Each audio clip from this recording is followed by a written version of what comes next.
पिछली क्लास में हमने राष्ट्रीय आंदोलन के दो चरण उदारवादी और उग्रवादी के संदर्भ में चर्चा कर चुके हैं पिछली कक्षाओं में।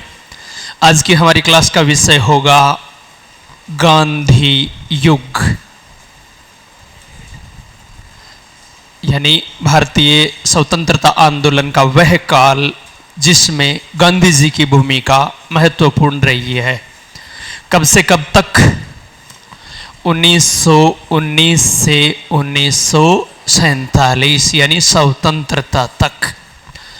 अब इसका मतलब ये नहीं है कि हम सिर्फ 1919 से घटनाओं की शुरुआत करेंगे, गांधी जी के जीवन परिचय के संदर्भ में भी चर्चा करेंगे। किस प्रकार से क्या बातें रही हैं पहले, जैसे अफ्रीका में उनके आंदोलन हैं या कार्यशैली हैं, उनके संदर्भ में भी बात करेंगे। पहली बात, गांधी जी का सामान्य जीवन परिचय शायद मेरे ख्याल से लगभग सबको पता है। जैसे गांधी जी का जन्म कब हुआ? 2 अक्टूबर 1869 को। कहाँ? पोरबंदर, गुजरात। पोरबंदर जो काठियावाड़ क्षेत्र में है, तो पोरबंदर गुजरात में हुआ। ठीक है। पिता का नाम देखो, मोहनदास इनका नाम एक प्रकार से है ना, और पिता का नाम करमचंद गांधी। तो गांधी जी का वास्तविक नाम प्राय हम गांधी जी, जबकि गांधी जी का नाम क्या था? मोहनदास। ठीक है। तो पिता का नाम था करमचंद गांधी। करमचंद गांधी जो उस समय राजकोट के दीवान थे। वैसे इनके पिताजी राजकोट के दीवान भी रहे हैं, बांकापुर के दीवान भी रहे हैं और पोरबंदर के दीवान भी रहे हैं। बांकानेर, उसको हम ये कह सकते हैं, बांकापुर की बजाय बांकानेर। कई किताबों में बीकानेर दिया हुआ है, वो गलत है। हाँ, उसको आपको करना है बांकानेर। ये बात ध्यान रखनी है। राजकोट, पोरबंदर और बांकानेर गुजरात में ही है। बांकानेर, बीकानेर नहीं है, ये बांकानेर। ये तीनों स्थल गुजरात में ही हैं। ठीक है। इनके दीवान रहे थे करमचंद गांधी। ठीक है। तो गांधी जी का पूरा नाम क्या हुआ? मोहनदास करमचंद गांधी, क्योंकि गुजरात और महाराष्ट्र में पिता का नाम साथ में लगाने की प्रथा है, इस वजह से। ठीक है। चलो खैर, आगे बात करें हम। माता का नाम पुतलीबाई। गांधी जी पर सर्वाधिक प्रभाव पुतलीबाई का ही था, माता का प्रभाव था। बाकी किन किन का प्रभाव था अभी हम चर्चा करेंगे, और विशेष तौर से जिन विदेशी लेखकों का, विद्वानों का प्रभाव था, उनके बारे में प्राय प्रश्न पूछते भी हैं, तो उनके संदर्भ में भी हम चर्चा करें। उससे पहले एक बार जीवन परिचय से संबंधित और बातें कर लें कि गांधी जी का जन्म 2 अक्टूबर 1869 को पोरबंदर, गुजरात में। ठीक है। यानी नेपोलियन बोनापार्ट से 100 साल बाद। नेपोलियन का 1769 में हुआ था ना, तो 100 साल बाद। चलो खैर, आगे बात करें। अच्छा, एक बात और, 1869 में स्वेज नहर का निर्माण भी होता है। स्वेज नहर ना, उसका जो निर्माण है वो भी 1869 में ही होता है। चलो आगे बात करें। गांधी जी का विवाह है 1883 में कस्तूरबा से, जिन्हें हम कस्तूरबा गांधी के नाम से जानते हैं। तो 1883 में गांधी जी का विवाह हुआ था। गांधी जी के 4 पुत्र थे, पता होगा शायद आपको। नहीं पता है तो आज पता कर लो। 5वां पुत्र तो जमनालाल बजाज को मानते थे। अब देखो, 5वां पुत्र आपको ध्यान है, जिसको मानते थे कि भाई तू मेरा बेटा जिया को ही, 5वां बेटो ही, तो वो तो जमनालाल बजाज को 5वां पुत्र मानते थे। 4 पुत्र थे गांधी जी के। एक हरीलाल, मणिलाल, देवदास और रामदास। रामदास, ये गांधी जी के 4 पुत्र थे। ठीक है। पांचवा पुत्र किसको मानते थे? और जमनालाल बजाज कहाँ के थे? सीकर के ही काशिकाबास के पास में ही गांव है। तो ये बात भी ध्यान रखना, ये चार पुत्र हरिलाल, मणिलाल, देवदास, रामदास, ये तो गांधी जी के पुत्र थे। पांचवा पुत्र मानते थे वो किसको? जमनालाल बजाज को। जमनालाल बजाज को अपना पांचवा पुत्र मानते थे, जो सीकर के निवासी थे। ठीक है, ये बात भी ध्यान रखना है। अब आगे हम शिक्षा दीक्षा की बात, हाँ पहले खैर यही बात कर लें, ज़्यादा ठीक रहेगा। इंग्लैंड, क्योंकि बाकी देखो प्रारंभिक शिक्षा तो जहाँ पिता दीवान हैं राजकोट में ही हुई है।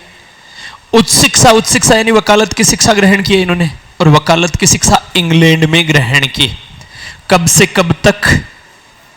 1888 से 1891 तक इंग्लैंड में इन्होंने वकालत की शिक्षा ग्रहण की है, बैरिस्टर की उपाधि प्राप्त की है, तो वकालत की शिक्षा ग्रहण की है। इसका मतलब गांधी जी एक वकील थे। ठीक है, 91 में वहाँ से वकालत की डिग्री लेकर भारत आए, और भारत आने के बाद इनका पहला मुकदमा जो गांधी जी ने लड़ा वो बंबई की अदालत में था, मम्मी बाई का मुकदमा। नाम है मम्मी बाई। तो गांधी जी ने ये पहला मुकदमा था जो लड़ा, वो किसका मुकदमा था? मम्मी बाई का मुकदमा। ठीक है, मम्मी बाई का मुकदमा ये पहला मुकदमा था, लेकिन इस मुकदमे में उन्हें सफलता नहीं मिली। तो आप हमसे ये पूछा जा सकता है कि भाई प्रथम मुकदमा उनके जीवन का जो जिसे कि उन्होंने लड़ा था वो कौन सा था? मम्मी बाई का मुकदमा। किस अदालत में? बंबई की अदालत में। ठीक है, फिर उसके बाद में संयोग से, गांधी जी के संयोग से, या एक प्रकार से ये कह सकते हैं कि राजनीति जो भी है कह सकते हैं, भाग्य ही कह सकते हैं हम, चाहे वो भारत के भाग्य से या गांधी जी के भाग्य से। गुजरात की एक फर्म थी अब्दुल्ला एंड अब्दुल्ला, जिसका अफ्रीका में व्यापार था, और अफ्रीका में उसका अपने पार्टनरों के साथ ही विवाद हो गया। तो विवाद के लिए उन्हें वकीलों के एक दल की आवश्यकता थी। अब अफ्रीका में वकील तो थे उनके पास, अंग्रेज वकील, लेकिन ऐसा वकील जो दुभाषिया का काम करता हो, कि जिसे गुजराती भी आती हो, अंग्रेजी भी आती हो, ऐसा कोई व्यक्ति हो। तो परिणामतः गांधी जी को दुभाषीय वकील के रूप में अब्दुल्ला एंड अब्दुल्ला कंपनी ने अपना वकील बनाया, और वो इस शर्त पर कि उनको एक ऐसे वकील की आवश्यकता थी जो लंबे एग्रीमेंट के साथ अफ्रीका में रहना स्वीकार करे। ऐसा नहीं कि भाई जाकर वापस आ गए। तो इस बात के लिए गांधी जी ने स्वीकृति दे दी और गांधी जी चले गए अफ्रीका। तो अफ्रीका कब गए? उनका अफ्रीका प्रवास कब रहेगा? 1893 में वो अफ्रीका गए हैं। किस कंपनी की पैरवी करने के लिए? अब्दुल्ला एंड अब्दुल्ला कंपनी, या दादा अब्दुल्ला की कंपनी है, उस कंपनी की पैरवी करने के लिए वो अफ्रीका गए हैं। ठीक है, तो दादा अब्दुल्ला या अब्दुल्ला एंड अब्दुल्ला कंपनी की पैरवी करने के लिए वो दक्षिणी अफ्रीका गए हैं। तो 1893 से लेकर 1914 तक उनकी गतिविधियों का केंद्र दक्षिणी अफ्रीका रहेगा, साउथ अफ्रीका रहेगा। ये बात भी ध्यान रखनी है। ठीक है, तो इस दौरान इनकी गतिविधियों का केंद्र अफ्रीका रहेगा।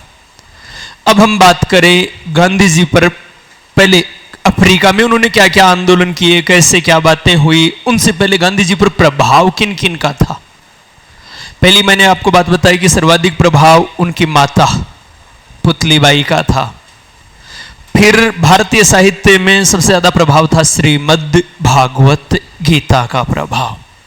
ठीक है, अब कुछ विदेशी लेखक हैं, आपको उनके नाम और उनकी पुस्तकों के नाम याद रखने हैं, जिनमें सबसे पहले आप डेविड थोरो, अमेरिका का लेखक है, और डेविड थोरो की पुस्तक का नाम था civil disobedience.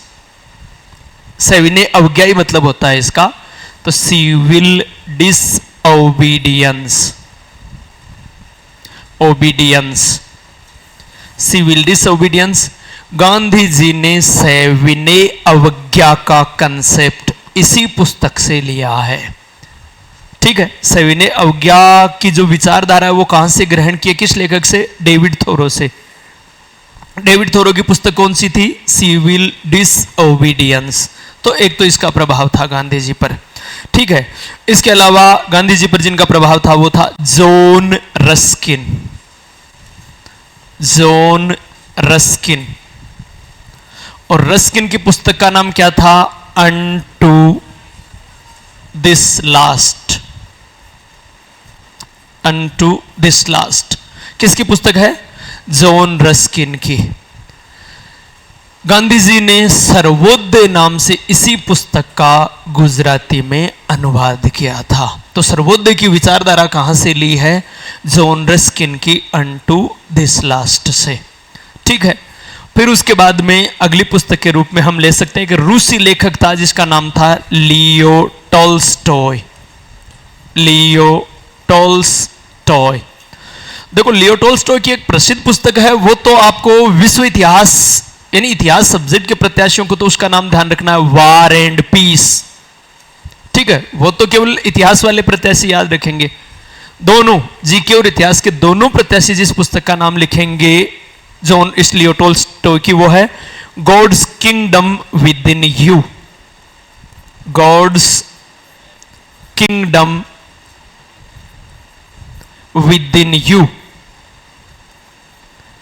With in you मतलब ईश्वर का साम्राज्य आपके भीतर है, या वैकुंठ आपके भीतर है। ठीक है, तो ये पुस्तक ईश्वर का साम्राज्य आपके भीतर है, पुस्तक किसकी है? लियो टॉल्स्टॉय की। तो इसका भी गांधी जी पर बहुत प्रभाव था। इसके अलावा मैक्स मुलर, नाम सुना है शायद आपने, जिसने वेदों का अंग्रेजी अनुवाद किया था, sacred books of the east नाम से। जर्मनी का था मैक्स मुलर। तो इस मैक्स मुलर की पुस्तक जिसका नाम था India what can it teach us. India what can it teach us. Bharat हमें क्या सिखाता है, या भारत से हम क्या सीखते हैं। ठीक है, तो ये पुस्तक आपको ध्यान रखनी है। ये पुस्तकें यानी प्रमुख रूप से ये विदेशी लेखक हैं जिनसे गांधी जी सर्वाधिक प्रभावित थे, और विशेष तौर से डेविड थोरो, जॉन रस्किन और टॉल्स्टॉय से प्रभावित थे। टॉल्स्टॉय के नाम पर तो अभी हम चर्चा करेंगे, अफ्रीका में आश्रम भी स्थापित किया था इन्होंने, अभी बात करेंगे हम। ठीक है, तो डेविड थोरो की पुस्तक कौन सी है? सिविल डिसओबीडियंस, जिसे कि सविनय अवज्ञा आंदोलन का कंसेप्ट लिया था। जॉन रस्किन की कौन सी है? अनटू दिस लास्ट, सर्वोदय नाम से गुजराती में अनुवाद किया था। लियो टॉल्स्टॉय की कौन सी है? God's kingdom within you, वैकुंठ आपके हृदय में है, या ईश्वर का साम्राज्य आपके भीतर है। और मैक्स मुलर की India what can it teach us, Bharat हमें क्या सिखाता है, या भारत से हम क्या सीखते हैं।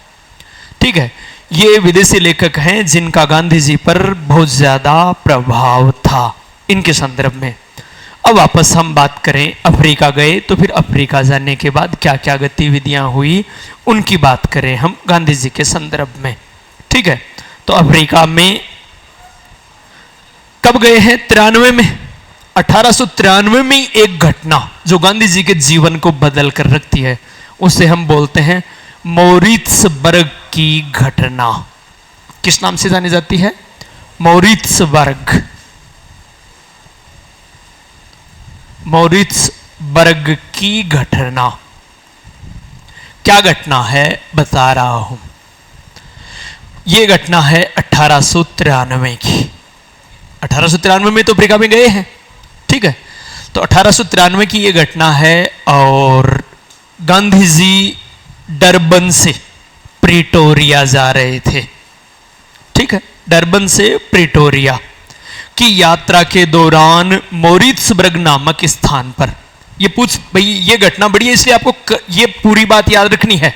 जा कहां से कहां रहे थे? डरबन से प्रिटोरिया। तो कथन और कारण में कई बार उल्टा दे देते हैं, प्रिटोरिया से डरबन।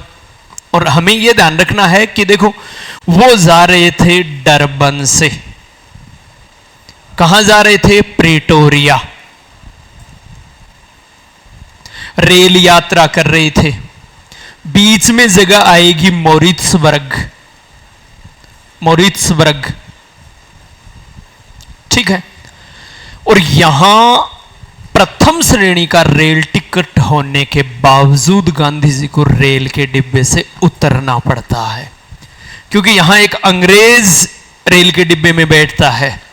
और अगर एक अंग्रेज रेल के डिब्बे में बैठ रहा है, इसका मतलब अश्वेत व्यक्ति को, काले व्यक्ति को उतरना पड़ेगा। जबकि गांधी जी के पास टिकट थी, वो भी प्रथम श्रेणी की थी। अब जो अंग्रेज बैठा था उसके पास ठीक नहीं थी, उससे कोई मतलब नहीं है। बात यह है कि गांधी जी के पास टिकट थी, उसके बावजूद भी गांधी जी को रेल के डिब्बे से निकाल दिया गया। तो गांधी जी पहली बार वहां पर रंग भेद नीति के शिकार हुए।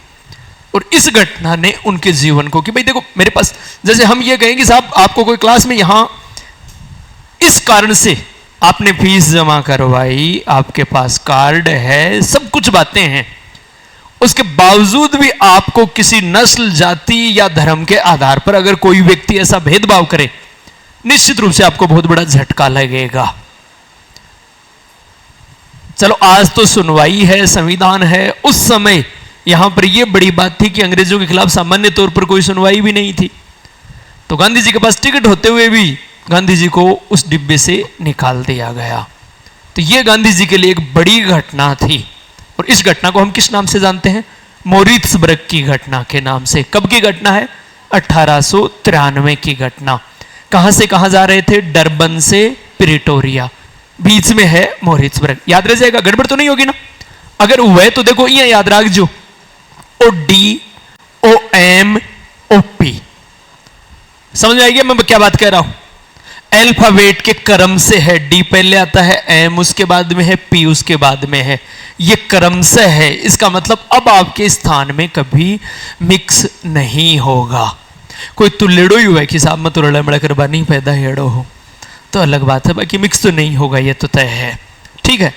तो इस घटना ने, इसका मतलब अब गांधी जी यहां पर इस रंग भेद नीति से के शिकार हुए हैं, अब स्वयं शिकार हुए हैं। और वो अब इस बात को लेकर आहत हैं कि मेरे जैसा वकील भी इस घटना के कारण, यानी उसको ये चीज झेलनी पड़ी है, तो आम सामान्य नागरिकों को तो किस हद तक झेलनी पड़ रही होगी ये बात। तो परिणामतः ये गांधी जी के जीवन को परिवर्तन करने वाली एक बड़ी घटना थी। और उसी समय क्या किया, उसी समय नटाल की जो सरकार थी उसने एक ऐसा कानून बना दिया जिसके अनुसार जो भारतीय या एशियाई लोग थे उनको मताधिकार से वंचित कर दिया वहां पर असेंबली में। तो इससे भी गांधी जी क्षुब्ध थे। और परिणामतः इस रंग भेद नीति और उस नेटाल सरकार के निर्णय के विरुद्ध 1894 में, आप बस मुख्य बात ये याद ये रखोगे, रंग भेद नीति के खिलाफ विरोध करने के लिए 1894 में उन्होंने एक संस्था की स्थापना की जिसे हम बोलते हैं नेटाल कांग्रेस या नेटाल इंडियन कांग्रेस। आप नेटाल कांग्रेस नाम से याद रखोगे उसको, नेटाल कांग्रेस। तो नेटाल कांग्रेस की स्थापना कब की है गांधी जी ने, यह बात ध्यान रखना है। कहां? अफ्रीका में, अफ्रीका में, नेटाल में। तो अफ्रीका में नेटाल कांग्रेस की स्थापना 1894 में गांधी जी ने की है। 1893 में वो अफ्रीका में गए हैं, 93 में मोरित्सबर्ग की घटना है और 94 में उन्होंने नेटाल कांग्रेस की स्थापना कर दी। अफ्रीका क्या चीज? इसको नेटाल कांग्रेस, क्योंकि नेटाल में की है, इसको आप नेटाल, अगर नेशनल लिखा हुआ है तो उसको कर लेना नेटाल कांग्रेस, ठीक है। तो नेटाल कांग्रेस की स्थापना की, यह बात ध्यान रखना है, ठीक है। अब देखो आगे हम आश्रमों की भी बात करेंगे। आश्रमों की बात करें उससे पहले गांधी जी अफ्रीका प्रवास के दौरान 2 बार 1893 से 1914 के बीच 2 बार भारत आएंगे। एक तो आए 1896 में, 1896 में भारत आए। जब 1896 में भारत आए थे तब वो अपने साथ अपनी पत्नी कस्तूरबा गांधी को भी अफ्रीका लेकर गए थे। ठीक है, तो वापस अपने परिवार को लेने के लिए आए थे, एक प्रकार से ये बात कह सकते हैं। ठीक है, 1896 में। तो फिर 1901 में वापस आए। तो 1901 में उन्होंने जब आए थे भारत तो उन्होंने कांग्रेस के कलकत्ता अधिवेशन में भाग लिया था, और वो गांधी जी द्वारा पहली बार कांग्रेस के किसी अधिवेशन में भाग लिया जाता है। तो गांधी जी ने पहली बार कांग्रेस के किस अधिवेशन में भाग लिया? 1901 के कांग्रेस के कलकत्ता अधिवेशन में भाग लिया था।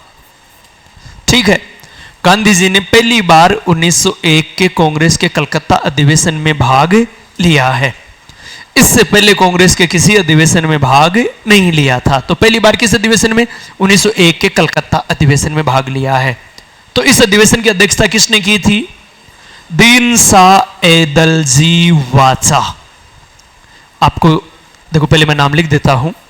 दीनसा एदलजी वाचा ने अध्यक्षता की थी इस 1901 के कलकत्ता अधिवेशन की। आपको याद हो तो मैंने ये कहा था कि दीनसा एदलजी का नाम हम वापस पुनरावृत्ति करेंगे इसकी। तो पहले कब नाम लिया था?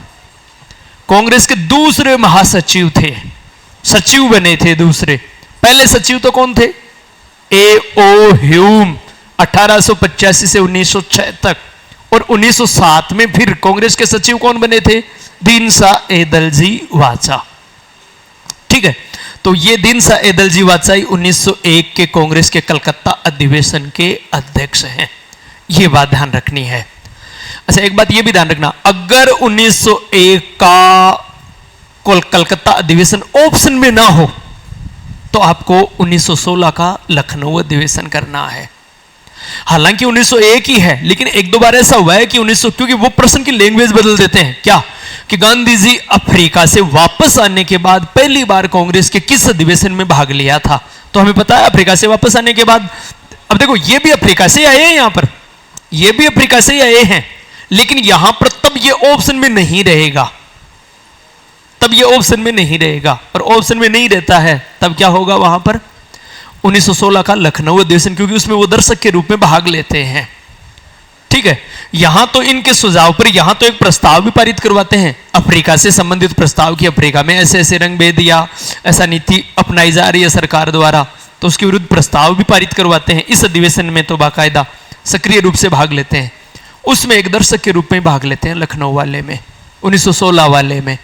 तो यहां आपको बस इतना ही ध्यान रखना, गांधी जी ने सबसे पहले किस अधिवेशन में भाग लिया है? 1901 के कांग्रेस के कलकत्ता अधिवेशन में। अब वापस आ गए। वापस आने के बाद इन्होंने क्या देखा कि अखबार, भाई भारतीय कम्युनिटी को, एशियाई कम्युनिटी को अगर हमें इकट्ठा करना है तो अपने विचारों को फैलाना पड़ेगा। तो प्रवासी भारतीयों को प्रेरित किया और इनकी प्रेरणा से ही इन्होंने एक प्रकार से, गांधी जी ही कह सकते हैं हम कि इन्होंने 1903 में, अच्छा एक बात ध्यान रखना आप, ये एकदम फैक्ट है कि गांधी जी ने 1903 में अफ्रीका में इंडियन ओपिनियन समाचार पत्र का प्रकाशन किया था, लेकिन गांधी जी ने खुद अपनी आत्मकथा में इसे 1904 लिखा है। गांधी जी ने 1904 लिखा है। इसका मतलब हमें 3 और 4 दोनों ऑप्शन में नहीं देंगे, या तो 3 देंगे या 4 देंगे। 3 का तो इसलिए कि अखबार मौजूद है, लेकिन आप अखबार ने खट्टे ढूंढ बोगर से, बात समझ आ रही है? 4 ऑप्शन हो तो हम गांधी जी की आत्मकथा का रेफरेंस दे सकते हैं, बात समझ आ रही है? तो यह बात ध्यान रखना कि यहां पर हम 1903/1904, और जब पहली बात दोनों 99% दोनों ऑप्शन में नहीं आएंगे, आएंगे तो डिलीट होगा, लेकिन हमें क्या करना है वहां पर 1904 करना है। ऐसी स्थिति में 1903 का तो एक अंक गांधी वांग्मय जो साहित्य है वेबसाइट पर, उसमें बाकायदा 1903 वाले उस अखबार की प्रति है, ठीक है। लेकिन गांधी जी ने अपनी आत्मकथा में, गांधी जी की आत्मकथा का क्या नाम है?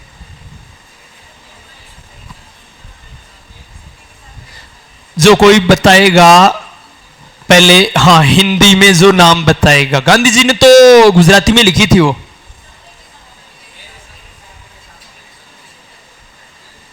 गांधी जी ने सिर्फ इतना ही नाम लिखा था, सत्य के प्रयोग। गांधी जी की आत्मकथा का नाम सिर्फ इतना ही है, सत्य के प्रयोग। सत्य के साथ मेरे प्रयोग गांधी जी ने नहीं लिखी है। बात समझ आ रही है? यहां पर क्या हुआ, गांधी जी ने अपनी आत्मकथा लिख दी। आगे हम बात करेंगे, लेकिन यहां भी बात कर लेते हैं ताकि दो बार ही बात करेंगे, याद रह जाए, क्योंकि हमने पहले से एक अलग कंसेप्ट पाल रखा है। गांधी जी ने किस नाम से लिखी अपनी आत्मकथा? सत्य के प्रयोग, गुजराती भाषा में।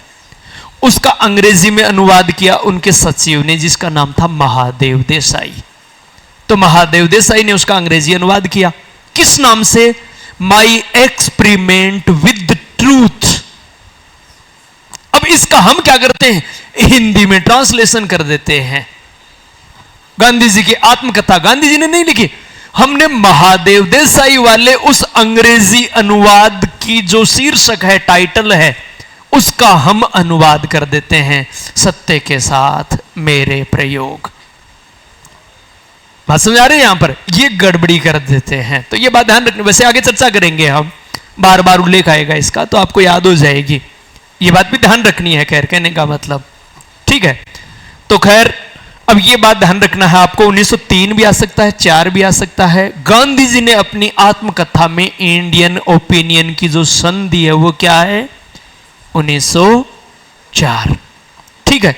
तो गांधी जी ने अफ्रीका में इंडियन ओपिनियन, ये गांधी जी का पहला समाचार पत्र है। अच्छा, ये 4 भाषाओं में प्रकाशित हुआ था, गुजराती, हिंदी, अंग्रेजी और तमिल। कौन कौन सी 4 भाषाएं हैं? गुजराती, हिंदी, अंग्रेजी और तमिल। देखो अंग्रेजी को मैंने ई नहीं लिखा है, इंग्लिश नहीं लिखा है, ए लिखा है। क्यों? ताकि आपको याद, अंग्रेजी याद करो तो ये नाम हो जाएगा घाट। कौन सी भाषाएं हैं? घाट वाली भाषाएं। तो घाट में क्या क्या है? जी का मतलब गुजराती, एच का मतलब हिंदी, ए का मतलब अंग्रेजी, टी का मतलब तमिल। इन 4 भाषाओं में प्रकाशित किया था। और अगर अगला केवल 2 ही जानना चाहे, क्योंकि 2 में केवल थोड़े समय के लिए प्रकाशित हुआ था और 2 में लंबे समय तक, यानी कुल 4 भाषाओं में प्रकाशित हुआ, तो सबसे ज्यादा गुजराती और अंग्रेजी में। तो अगर 2 ही भाषा पूछे तब तो क्या करेंगे? गुजराती और अंग्रेजी, ठीक है। और 4 पूछे तब क्या करेंगे हम? गुजराती, हिंदी, अंग्रेजी, तमिल, ठीक है। इन 4 भाषाओं में प्रकाशित किया था। अब इसके अलग अलग संपादक थे, जिनमें आपको एक तो सबसे मुख्य मनसुख लाल नाजर का नाम याद रखना है। इसके अलावा और जिनके नाम याद रखने हैं आपको, यहां पर देखो। पहली बात तो कहां से प्रकाशित किया है गांधी जी ने? अफ्रीका में, ये जोहान्सबर्ग से। एक मिनट रुको, ये शायद फिनिक्स दक्षिण अफ्रीका में। देखो, एक तो मनसुख लाल नाजर, ये तो इसका प्रथम पहला व्यक्ति हो गया जो संपादक रहेगा। फिर उसके बाद में हर्बर्ट किचनर, फिर उसके बाद में हेनरी पोलाक। देखो, मनसुख लाल नाजर, फिर हर्बर्ट किचन, ये किचनर भी आ सकता है, लेकिन किचनर वो अलग, आप किचन इतना याद रखोगे। हर्बर्ट किचन और हेनरी पोलाक। हेनरी पोलाक और मनसुख नाजर ज्यादातर पूछते हैं। Henry Pollock, Pollock. ठीक है, ये नाम ध्यान रख, मैं साइड में हो जाता हूं, ये नोट कर लो छे। ठीक है, हाँ लिखे हुए नहीं है शायद आपके।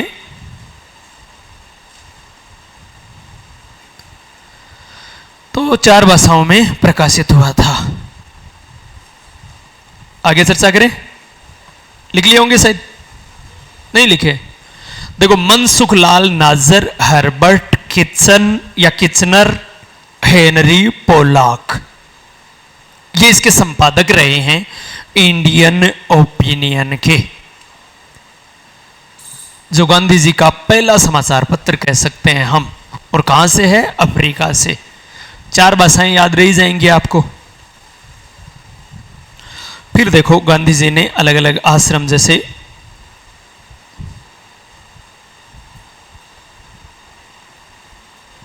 आगे बढ़े,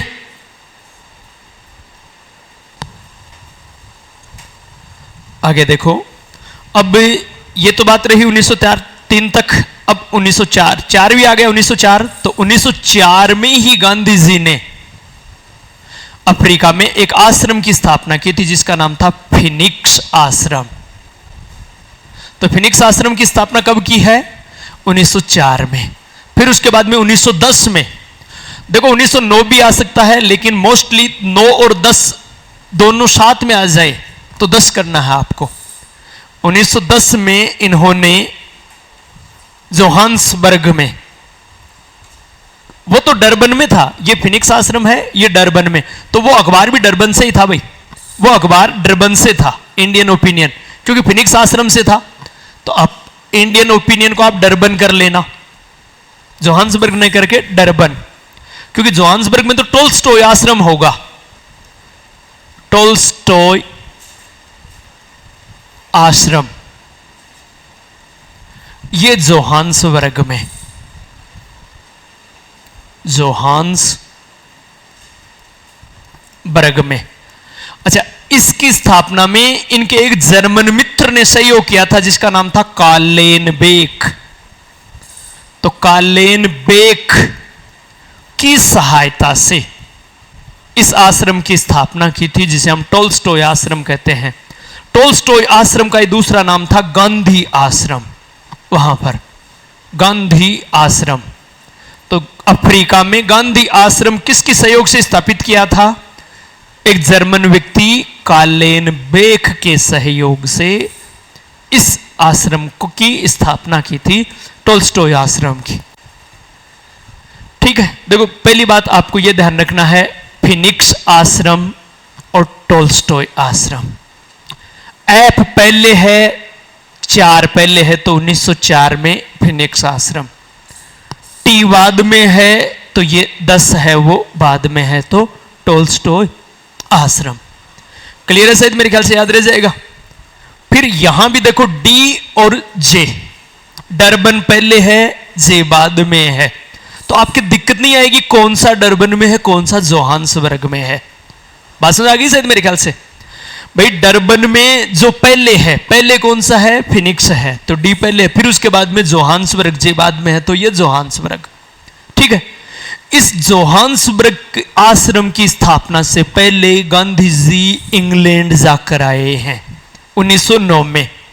ठीक है, अफ्रीका से इंग्लैंड, अफ्रीका से इंग्लैंड वापस आते समय जहाज में ही 1909 में, जहाज में ही 1909 में गांधी जी ने एक पुस्तक लिखी थी, जिसका नाम था हिंद स्वराज्य।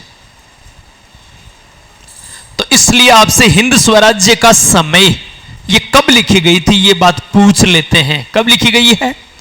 1909 में। ये बात आपसे पूछी जा सकती है बिल्कुल, कि 1909 में अफ्रीका यात्रा के दौरान वापस आते समय इन्होंने। ठीक है, ये बात ध्यान रखनी है आपको। ठीक है, शायद मेरे ख्याल से कोई दिक्कत नहीं। अब देखो बात ये, अच्छा मैं थोड़ा सा सीक्वेंस में, जैसे पहले 10 लिख दिया, फिर 9 लिख रहा हूं, अब वापस में 6 में चला जाऊंगा, क्योंकि बीच में घटनाएं किस क्रम में, अभी हम बात यहां पर, ये थोड़ा सा इस रूप में आश्रम, पुस्तक, समाचार पत्र, ये बात थी। अब आंदोलन की देखो बात ऐसी है, 1906 में अफ्रीकी सरकार ने एक कानून पारित किया, एशियाटिक रजिस्ट्रेशन एक्ट, ठीक है, और ट्रांसवाल अध्यादेश, दोनों के दोनों कब है? 1906 में। पहली बात तो ये याद रखनी है, 1906 में ट्रांसवाल अध्यादेश और एशियाटिक रजिस्ट्रेशन एक्ट पारित किए गए, और जिनके शिकार कौन हो रहे थे? प्रवासी भारतीय या एशियाई समुदाय के लोग। परिणामतः गांधी जी ने किन के विरुद्ध, देखो दो चीजें आपको ध्यान रखनी है, एशियाटिक रजिस्ट्रेशन एक्ट और इसी समय दूसरा है ट्रांसवाल अध्यादेश। दोनों में बात क्या है बता रहा हूं। पहली बात आपसे यह पूछे कि एशियाटिक रजिस्ट्रेशन एक्ट कब पारित हुआ? तो कब? 1906। ट्रांसवाल अध्यादेश कब जारी किए गए? तो कब? 1906। ठीक है, इसके अनुसार भारतीयों को एक समय निश्चित कर दिया कि इस स्थान के इस समय के अलावा अगर सूर्यास्त के बाद वो अपने घरों से बाहर नहीं निकलेंगे, और सुबह समय निश्चित कर दिया कि 6 बजे से, या अब मुझे एग्जैक्ट पता नहीं है, इतने बजे से पहले वो घर से बाहर नहीं निकलेंगे। बात समझ आ रही है? इस प्रकार से, और जब भी कभी निकलेंगे वो दिन में, तो अपने गले में एक आई कार्ड बड़ा सा रखेंगे। तो काले लोगों को आइडेंटिटी साथ लेकर चलना पड़ता था। तो इसको गांधी जी ने भेदभाव माना और इसका विरोध किया। तो पहली बार उन्होंने इसके खिलाफ सत्याग्रह किया। देखो, संस्थाएं स्थापित हो रही थी, ये आश्रम स्थापित किए हैं, पुस्तक लिखी है, समाचार पत्र का प्रकाशन किया है, लेकिन गांधी जी ने अपना जो एक प्रकार से हम कह सकते हैं सत्याग्रह, वो सत्याग्रह आंदोलन शुरू किया है 1906 में इनके विरोध में। तो गांधी जी ने अफ्रीका में सत्याग्रह आंदोलन की कब शुरुआत की? 1906 में। और इस सत्याग्रह आंदोलन के दौरान ही 1908 में उन्हें जोहान्सबर्ग जेल में जाना पड़ा। यह गांधी जी की प्रथम जेल यात्रा थी। यह बात भी ध्यान रखनी है आपको। गांधी जी पहली बार जेल कब गए हैं? 1908 में, दक्षिणी अफ्रीका में। कहां? जोहान्सबर्ग में। ठीक है, तो प्रथम बार सत्याग्रह 1906 में किया उन्होंने, और पहली बार जेल कब गए हैं? 1908। इस सत्याग्रह के दौरान ही अफ्रीका में। भारत में कब गए हैं ये अभी हम बात करेंगे, आएगा भारत में आने के बाद का विषय होगा। ठीक है, ये बात ध्यान रखनी है आपको। तो पहली बार जेल, और उस समय किसके अधीनता में? यहां यानी एक अफ्रीका में जो जनरल था जिन्होंने गांधी जी को जेल में रखा था, उसका नाम था, जो मैंडेट प्रणाली का जन्मदाता था, जनरल स्मट। स्मट जो राष्ट्र संघ की मैंडेट प्रणाली का जन्मदाता माना जाता है। खैर ये बात आपसे नहीं पूछेंगे, विश्व इतिहास में जरूर वहां पहुंच सकते हैं कि मैंडेट प्रणाली का जन्मदाता कौन था? दक्षिण अफ्रीकी जनरल स्मट, जो राष्ट्र संघ निर्माण वाली समिति का भी सदस्य था, ये स्मट। ठीक है, तो गांधी जी इसी के सानिध्य में यहां पर जेल में रहे थे, इसके अधीन जेल में रहे थे। आपको इतना ही ध्यान रखना है, पहली बार जेल कब गए हैं? 1908 में। किस जेल में? जोहान्सबर्ग जेल में। यह बात ध्यान रखनी है। ठीक है, चलो अब बात करें हम, ये बात हम पहले कर चुके हैं कि 1909 में इन्होंने हिंद स्वराज पुस्तक लिखी है यात्रा के दौरान, जहाज में आते समय। भाई जहाज में आते समय उनके पास मोबाइल तो था नहीं। अगर मोबाइल एंड्रॉयड मोबाइल होता और जियो होता तो वो साउथ वाली 1-2 मूवी देखते इतने में, दिल्ली की 2 मूवी देखते इतने में अफ्रीका पहुंच जाते। लेकिन अब बैठे बैठे क्या करें, ऐसी सुविधा थी नहीं, तो लेखन कार्य से संबंधित लिखना शुरू कर दिया। और उस यात्रा के दौरान ही इन्होंने हिंद स्वराज्य पुस्तक लिख दी। ठीक है, तो ये बात ध्यान रखना, इसकी सन पूछ सकते हैं आपसे, हिंद स्वराज्य पुस्तक की 1909 में। आश्रम याद ही रह जाएंगे शायद। अब बात करें इनके भारत आगमन की, गांधी जी के भारत आगमन की। भारत कब आए हैं? भारत कब आए हैं उससे पहले आपको यह बात ध्यान रखना है कि वो डायरेक्ट सीधे अफ्रीका से भारत नहीं आए हैं। अफ्रीका से पहले इंग्लैंड गए हैं और फिर इंग्लैंड से भारत आए हैं। बात समझ? अगर कथन और कारण में कभी ऐसी कोई बात आए तो अफ्रीका से भारत आए हैं, लेकिन इंग्लैंड होते हुए पहले वो इंग्लैंड गए हैं और फिर इंग्लैंड से वो भारत आए हैं। कब भारत पहुंचे, अब हमारा बिंदु ही होगा गांधी जी का, यानी भारत आगमन अफ्रीका से। तो इंग्लैंड होते हुए आए हैं और भारत कब पहुंचे? 9 जनवरी 1915। ठीक है, 9 जनवरी 1915 को वो भारत पहुंचे हैं। तो परिणामतः इसी उपलक्ष्य में प्रवासी भारतीय दिवस मनाया जाता है। कब? 9 जनवरी को। गांधी जी अफ्रीका से भारत आए थे, इसी उपलक्ष्य में 9 जनवरी को प्रवासी भारतीय दिवस मनाया जाता है। ठीक है, अब यहां आए तो पहले, सबसे पहले इन्होंने अपने राजनीतिक गुरु, इनके राजनीतिक गुरु कौन थे? गोपाल कृष्ण गोखले। तो देखो इन्होंने एक पुस्तक भी लिखी है, गोखले माई पॉलिटिकल गुरु। अगर आपसे पूछे पुस्तक किसकी है तो जिनके गुरु हैं गांधी जी ने, भाई गोखले माई पॉलिटिकल गुरु पुस्तक किसकी है? गांधी जी की। तो गांधी जी के राजनीतिक गुरु कौन थे? गोपाल कृष्ण गोखले। एक साथ दो चीजें याद होंगी, पुस्तक का नाम भी याद होगा तो गुरु का नाम भी याद होगा। ठीक है, तो अपने राजनीतिक गुरु गोपाल कृष्ण गोखले की सलाह पर पूरे भारत का भ्रमण किया है गांधी जी ने। चुपचाप पहले दशा देखी है किस प्रकार से, कैसी क्या स्थिति है, क्योंकि अफ्रीका में सत्याग्रह आंदोलन करके आए हैं, लगभग सफल होकर आए हैं। अफ्रीका के जो जुल्लू पदक हैं, बोर पदक हैं, उनकी अभी हम बात करेंगे आगे, जब बात आएगी अपनी असहयोग आंदोलन की तब उस संदर्भ में हम बात करेंगे। ठीक है, तो अफ्रीका में वो लगभग सफल होकर आए थे। यहां आए तो सबसे पहले उन्होंने गोखले की सलाह पर भारत भ्रमण किया। फिर उसके बाद में इन्होंने 1915 में ही अहमदाबाद में साबर सत्याग्रह आश्रम की स्थापना की, जिसे हम साबरमती आश्रम के नाम से भी जानते हैं। इसी को कोचरब आश्रम भी कह सकते हैं। ठीक है, क्योंकि कोचरब नामक स्थान पर था पहले, बाद में इसका स्थान बदला गया था। तो सत्याग्रह आश्रम या साबरमती आश्रम की स्थापना कब की थी? 1915 में। यह बात ध्यान रखना है भारत आने के बाद। ठीक है, फिर 1916 के लखनऊ अधिवेशन में एक दर्शक के रूप में भाग लिया। और 1916 के लखनऊ अधिवेशन की अध्यक्षता किसने की थी? पहले भी हम चर्चा कर चुके हैं, अंबिका चरण मजूमदार ने। अब उस अधिवेशन में ये एक जगह कोने में, यानी एक दर्शक के रूप में खड़े थे, लेकिन इनकी ख्याति तो अफ्रीका में उस रूप में हो चुकी थी, तो वहां लोग भी इस बात से परिचित हो चुके थे। तो अब देखो यहां उस अधिवेशन में एक व्यक्ति था जिसका नाम था राजकुमार शुक्ल। और राजकुमार शुक्ल ने क्या है, बिहार में चंपारण में नील के जो जमींदार हैं उनके विरुद्ध, नील खेती करवाने वाले, नील बागानों के जो जमींदार हैं उनके विरुद्ध आंदोलन चला रखा था किसानों के पक्ष में। तो उस आंदोलन में गांधी जी से सहयोग करने का आग्रह किया और गांधी जी ने राजकुमार शुक्ल के आग्रह को स्वीकार कर लिया और चंपारण के लिए रवाना हो गए।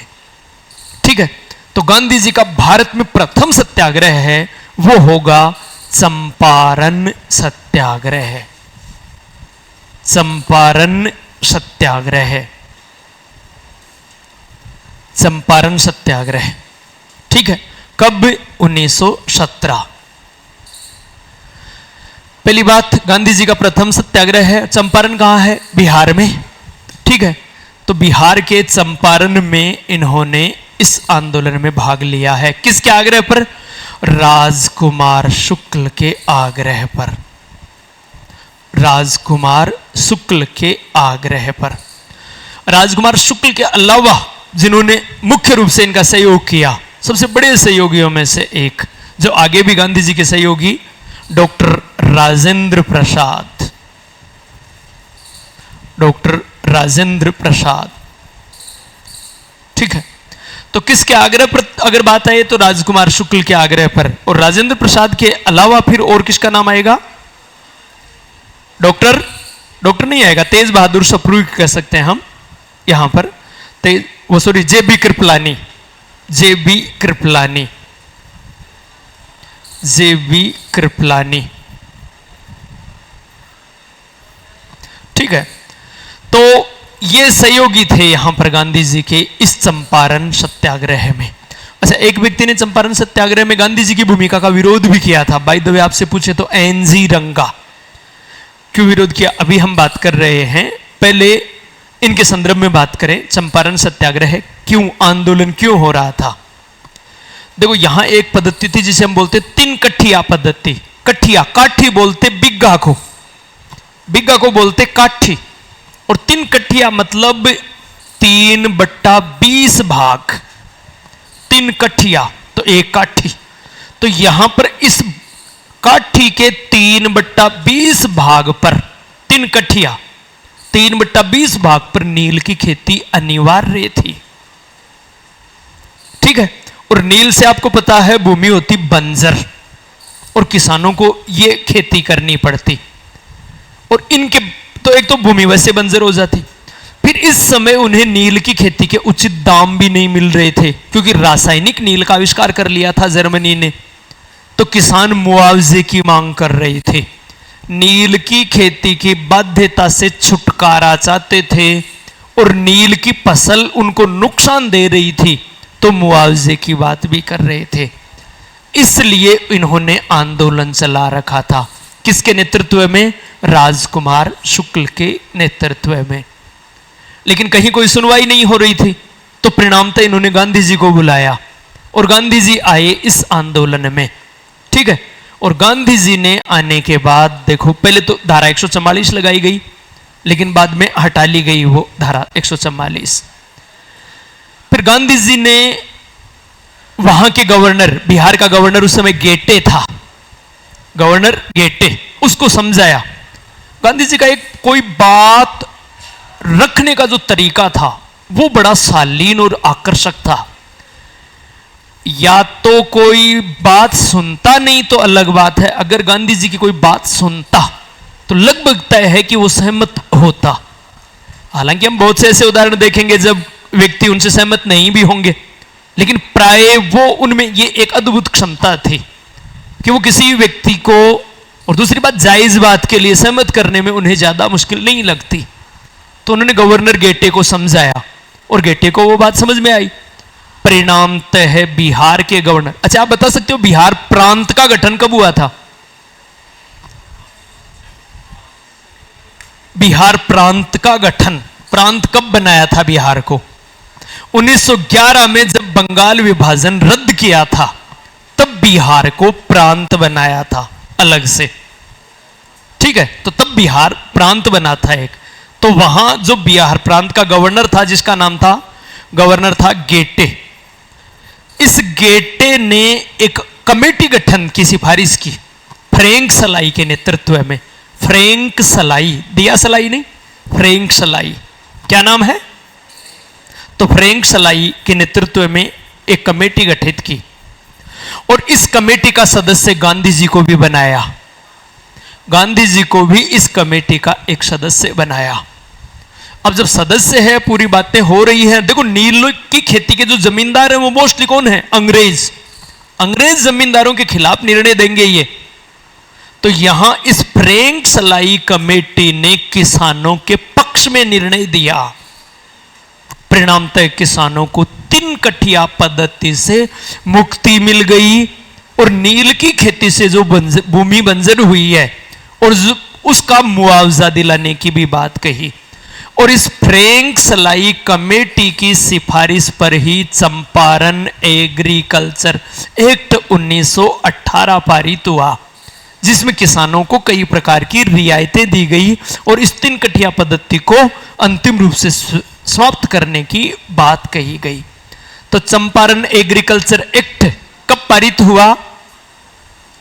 1918 में इस फ्रैंक सलाई कमेटी की सिफारिश पर कि यह चंपारण सत्याग्रह है किस कारण से समाप्त हुआ है? इस फ्रैंक सलाई कमेटी द्वारा किसानों के पक्ष में निर्णय देने के कारण। तो यहां यह गांधी जी की एक बड़ी सफलता थी और इस सफलता के कारण ही रविंद्रनाथ टैगोर ने गांधी जी को महात्मा की उपाधि प्रदान की थी। तो गांधी जी को महात्मा की उपाधि किसने प्रदान की थी? रविंद्रनाथ टैगोर ने। किस उपलक्ष्य में? चंपारण आंदोलन की सफलता पर। आगे बात करेंगे हम उपाधियों के क्रम में, कौन कौन सी उपाधियां कब कब दी गई हैं उनके संदर्भ में। तो यहां पर महात्मा की उपाधि उनके लिए, महात्मा शब्द का प्रयोग रविंद्रनाथ टैगोर ने इस आंदोलन की सफलता पर किया है। क्लियर है? शायद कोई दिक्कत नहीं मेरे ख्याल से। यहां देखो आपके लिए नई चीज क्या है। चंपारण सत्याग्रह 1917 बिहार में, यह आपको पता है, यह भी पता है कि गांधी जी का प्रथम सत्याग्रह है और राजकुमार शुक्ल के आग्रह पर गांधी जी ने भाग लिया है, यह भी लगभग को पता है। और यहां गांधी जी का मुख्यतः सहयोग राजकुमार शुक्ल, राजेंद्र प्रसाद और जे.बी. कृपलानी ने किया, यह भी पता है। नई बात क्या आई? एक तो वहां का गवर्नर कौन था? गेटे। और गेटे ने जिस कमेटी का गठन किया था, कौन सी कमेटी थी? फ्रैंक सलाई कमेटी। या उस कमेटी का अध्यक्ष कौन था? फ्रैंक सलाई। और गांधी जी भी उसके एक सदस्य थे। ठीक है। फ्रैंक सलाई कमेटी की सिफारिश भी पर ही 1918 में चंपारण एग्रीकल्चर एक्ट पारित हुआ है और उस एक्ट में इस 3 कटिया पद्धति से किसानों को मुक्त कर दिया गया। क्लियर है? अब मैंने आपको एक बात बताई थी कि एक व्यक्ति ने चंपारण सत्याग्रह का विरोध किया था, उसका नाम क्या था? एनजी रंगा। एनजी रंगा।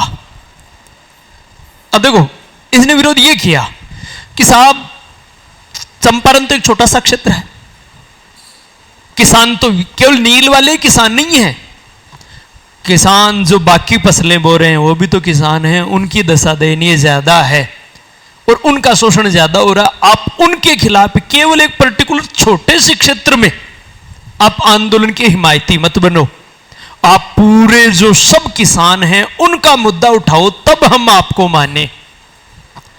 तो बात यहां आंशिक रूप से यह कह सकते हैं कि जायज भी है इनकी बात, लेकिन कुछ हद तक कमो कम छोटा क्षेत्र में तो बात तो उठाई है ना, कम से कम भाई सफल तो हुए है ना। तो आज यहां सफल हुए हैं तो कल दूसरी जगह भी होंगे और अभी होंगे, हम बात करेंगे अब। ठीक है। तो अगर बात आए कि विरोध किसने किया, तो किसने? एनजी रंगा ने किया था, यह बात ध्यान रखना है। ठीक है। अभी हमें क्रम से एक एक करके घटनाएं हैं वो क्रम के आधार पर देखनी है, यह बात भी ध्यान रखना है। अब हमारा अगला बिंदु, पहला तो क्या है? चंपारण सत्याग्रह। अब आपको अहमदाबाद मील मजदूर आंदोलन, मजदूर आंदोलन, तो क्रम की दृष्टि से वो तो 1917 में था, ये मार्च 1918 में, मार्च 1918। तो दूसरा फिर क्रम से चंपारण के बाद क्या आएगा? अहमदाबाद यानी गुजरात। अहमदाबाद में कपड़ा उद्योग, तो जो मील मालिक हैं उन्होंने क्या किया? पहले प्लेग बोनस दिया जाता था, उस प्लेग बोनस को बंद कर दिया। तो मजदूरों ने प्लेग बोनस की मांग या वेतन वृद्धि की मांग कि या तो प्लेग बोनस दे दो या वेतन में वृद्धि कर दो, इसकी मांग करते हुए हड़ताल कर दी। हड़ताल कर रखी है लेकिन कहीं कोई सुनवाई नहीं है। अब सुनवाई नहीं है तो उधर सुना कि गांधी जी सफल हुए हैं, तो गए गांधी जी के पास कि साहब थे तो जाओ, जिठे क्यों नहीं क्यों कर रहा हो, थोड़े हमारे साथ भी आइए। तो गांधी जी तो क्या है, उठार जोड़ो रठीन आएगा भाई, यहां पर इनके साथ में आ गए। अब इनके साथ में आए यानी अहमदाबाद मील मजदूरों के पक्ष में, पहले मजदूरों से बातें की, फिर मील मालिकों से बात करने के लिए गए। वापस एक मील मालिक से बात कर रहे थे तो वापस आते समय गाड़ी में आए। गाड़ी में आए तो एक मजदूर ने टिप्पणी की। क्या टिप्पणी की? बोले रे ओ जुको इया गाड़िया में हिंडे है, जो इस प्रकार से गाड़ियों में घूम रहा है, वो हमारी समस्या क्या सुनेगा। अब आज की तरह गाड़ी शीशे बंद तो थी नहीं ना, और जो मजदूर बोले हो सकता है कि वो इरादतन सुनाना चाहे। ये बात गांधी जी को सुन गई, गांधी जी को बुरी लगी। गांधी जी ने तत्काल वहीं पर उस गाड़ी वाले ड्राइवर को कहा कि भाई रोक दो मुझे यहां पर। गांधी जी ने यह कहा, देखो आपकी समस्या है, जायज है, आपका हक मिलना चाहिए, और सामान्य तौर पर यह मिल मालिक नहीं मानेंगे, हमें इनके खिलाफ सत्याग्रह करना पड़ेगा। अब क्या करना पड़ेगा, भूख हड़ताल करनी पड़ेगी।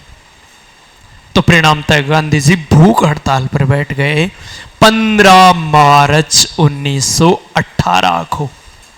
यह गांधी जी की भारत में पहली भूख हड़ताल थी। कब? 15 मार्च 1918। मन तो इसलिए याद है कि गांधी जी भूख हड़ताल पर बैठे हो, पहले दिन मेरे किनार गए हो। अब आप ये कहोगे कैसे? केक खाकर गया था, और वो इतना ताकतवर था कि फिर अगर वो आराम से भूख हड़ताल पर कितने दिन बैठे रहते, कोई दिक्कत नहीं थी। खैर मजाक की बात है। अब क्या है, ये बात इसलिए कर रहा हूं कि भाई हाँ आपके समझ में आ गई बात। तो 15 मार्च को गांधी जी भूख हड़ताल पर बैठे। वो भारत में गांधी जी की पहली भूख हड़ताल थी 15 मार्च 1918 को। किस आंदोलन के दौरान? अहमदाबाद मील मजदूर आंदोलन के दौरान, मील मजदूरों के पक्ष में।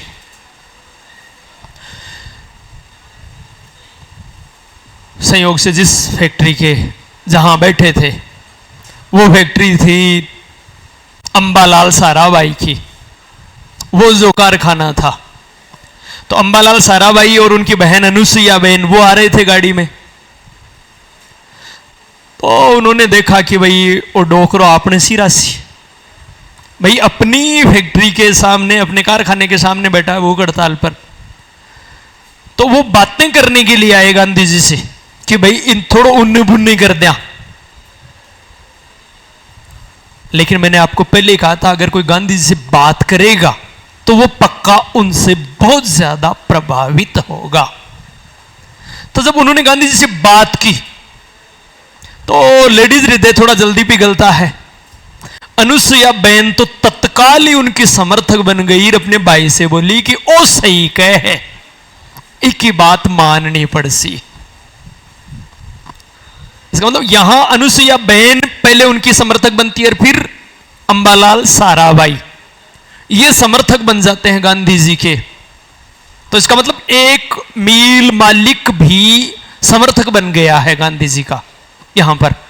तो कौन? अंबालाल साराभाई और उनकी बहन अनुसुईया बहन। लेकिन मामला अब देखो भाई, सीधी सी बात यह है कि आर्थिक हित है, तो कोई व्यक्ति सामान्य तौर पर समझाए तो भी आर्थिक हितों को कोई व्यक्ति त्यागना नहीं चाहेगा। तो यहां पर वो जो मील मालिक थे वो सामान्य परिस्थितियों में इस बात को स्वीकार नहीं करना चाहते थे। गतिरोध ज्यादा बढ़ रहा था। परिणामतः है गुजरात कॉलेज का एक उपप्राचार्य था जिसका नाम था आनंद शंकर बापू भाई धुर्वे। नाम थोड़ा बड़ा है, आप सिर्फ बापू भाई धुर्वे याद रख सकते हो। क्या नाम था? आनंद शंकर बापू भाई धुर्वे। ठीक है, इसको मध्यस्थ बनाया गया। गुजरात कॉलेज का उपप्राचार्य है मजदूरों और मील मालिकों के मध्य, यानी गांधी जी और मील मालिकों के मध्य। एक प्रकार से ये इसके नेतृत्व में कमेटी गठित की गई है, और इसको यह कहा गया कि आप दोनों ओर से यह कमेटी बात करेगी, और उस कमेटी का मुखिया कौन है? आनंद शंकर बापू भाई धुर्वे। और धुर्वे कमेटी ने गांधी जी के अनुरूप फैसला दिया। यानी धुर्वे कमेटी ने, बापू भाई धुर्वे ने क्या कहा कि मजदूरों की मांग जायज है, इसलिए उनको उनकी जो मांग है वो मान लेनी चाहिए। परिणामतः 35% की वेतन वृद्धि की सिफारिश की और इस सिफारिश को, ध्रुव समिति की सिफारिश को मिल मालिकों ने मान लिया। तो यहां भी गांधी जी सफल हुए हैं। ठीक है, शायद कोई दिक्कत नहीं। तो यहां अब जब ये यहां सफल हुए हैं तो अब देखो एक आंदोलन गुजरात में खेड़ा में चल रहा है जिसे हम कहेंगे खेड़ा सत्याग्रह। खेड़ा सत्याग्रह है, ठीक है, खेड़ा सत्याग्रह। ये बात भी 1918 की है, लेकिन ये अप्रैल 1918 यहां पर, ये मार्च 1918 और ये 1917। इसका मतलब क्रम की दृष्टि से खेड़ा बाद में आ जाएगा। इन तीनों घटनाओं के क्रम में पूछे तो खेड़ा बाद में है। यहां खेड़ा में क्या है, अकाल के बावजूद भी जबरन लगान वसूली की जा रही थी, भू राजस्व की वसूली की जा रही थी अकाल के बावजूद भी। तो यहां भू राजस्व वसूली के विरोध में किसानों ने आंदोलन कर रखा था। इसके नेतृत्व में सरदार वल्लभ भाई पटेल और इंदुलाल याग्निक के नेतृत्व में आंदोलन कर रखा था। ठीक है, तो इनके आग्रह पर ही गांधी जी ने इस खेड़ा सत्याग्रह में भाग लिया।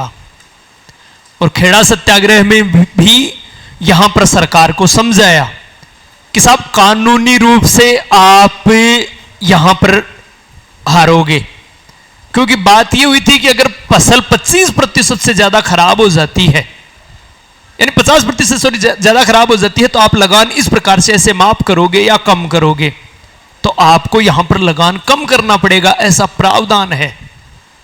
तो परिणाम तय है, गांधी जी की उस बात को भी मान लिया। लेकिन यहां पर क्या है, गांधी जी के इस आंदोलन में हस्तक्षेप करने से पहले 90% किसान राजस्व जमा करा चुके थे। तो इसलिए पूर्ण सफलता तो नहीं कह सकते, लेकिन यहां पर फिर भी सफलता मिली है यहां पर। और यहां तक कि हार्निमन ने तो इसको गांधी जी का प्रथम सफल सत्याग्रह, इस खेड़ा सत्याग्रह को ही कहा है। यह बात यहां हार्डिमन नाम भी आता है, हार्निमन भी आता है। नाम हार्डी, आपके यहां पर हार्डिमन लिखा हुआ है या हार्निमन? हार्डिमन, ठीक है। तो वैसे अगर आपसे डायरेक्ट पूछे कि गांधी जी का प्रथम सफल सत्याग्रह कौन सा था, तो चंपारण। लेकिन हार्डिमन के अनुसार प्रथम सफल सत्याग्रह कौन सा था, तब आप क्या बताओगे? खेड़ा सत्याग्रह है। और यहां इन्हें सरदार पटेल जैसा एक योग्य अनुयायी और साथी मिल गया, जैसे वहां डॉक्टर राजेंद्र प्रसाद और जेबी कृपलानी मिले थे। तो इन आंदोलनों से गांधी जी को एक बड़ा फायदा यह हुआ कि बड़े एक प्रकार से उनको बड़े सहयोगी मिल गए यहां पर, यह एक बड़ा फायदा मिला गांधी जी को। ठीक है, तो यहां भी ये सफल रहे। अब तक तो थी सफलता की कहानी इन आंदोलनों में। अब कुछ ऐसे कदम होंगे जिनके कारण गांधी जी ब्रिटिश सरकार के विरोधी बन जाएंगे। यहां तक वो सहयोगी थे, उनकी बातें मानी जा रही थी कि उचित तरीके से रखी हुई बात मानी जाती है, लेकिन अब उनका वो तरीका फेल होगा और परिणामतः गांधी जी सहयोगी से असहयोगी बन जाएंगे। और वो असहयोगी, गांधी जी के सहयोगी से असहयोगी बनने के लिए जो घटनाएं उत्तरदायी हैं, वही घटनाएं असहयोग आंदोलन के कारण हैं। ठीक है, तो अब वो कौन कौन सी घटनाएं हैं जो कि जिनमें हम चर्चा करेंगे? रॉलेट एक्ट, जलियांवाला बाग हत्याकांड, हंटर कमेटी की रिपोर्ट, खिलाफत आंदोलन, इनके संदर्भ में हमें चर्चा करनी है। चलो अब हम बात करें सहयोगी से असहयोगी होने के कारणों पर। और इन कारणों में सबसे पहला जो बात होगी वो होगी रॉलेट एक्ट। ठीक है, पहला, यानी अब हमारी क्लास का विषय रहेगा गांधी जी सहयोगी से असहयोगी क्यों हुए। उन कारणों पर चर्चा होगी। और उन कारणों में सबसे पहला है रोलट एक्ट 1919। अब देखो रोलट एक्ट के संदर्भ में जो बात आपको कि प्रथम विश्व युद्ध के दौरान भारत की जो क्रांतिकारी गतिविधियां हैं उन पर अंकुश लगाने के लिए न्यायाधीश सिडनी रोलट की अध्यक्षता में एक कमेटी का गठन किया गया जिसे बोलते हैं सेडिसन कमेटी, राजद्रोह आयोग। सेडिसन का मतलब राजद्रोह है, ठीक है। तो सेडिसन कमेटी या रोलट कमेटी, क्योंकि रोलट उसका अध्यक्ष है, ठीक है। यानी राजद्रोह पर अंकुश लगाने के लिए एक कमेटी का गठन किया गया है। उसका अध्यक्ष कौन है? रोलट, न्यायाधीश सिडनी रोलेट, ठीक है। आप ऐसा करो, देखो इस कमेटी का नाम है सेडिसन कमेटी। सेडिसन का मतलब होता है राजद्रोह है, और चूंकि सेडिसन कमेटी का अध्यक्ष है वो रोलेट है, इसलिए हम इसे क्या कहेंगे? रोलेट कमेटी, ठीक है। इस सेडिसन कमेटी की सिफारिश पर मार्च 1919 में भारत की केंद्रीय विधानसभा ने एक कानून पारित किया है। कब? मार्च 1919 में। क्या कानून पारित किया है? यानी इसने the anarchical and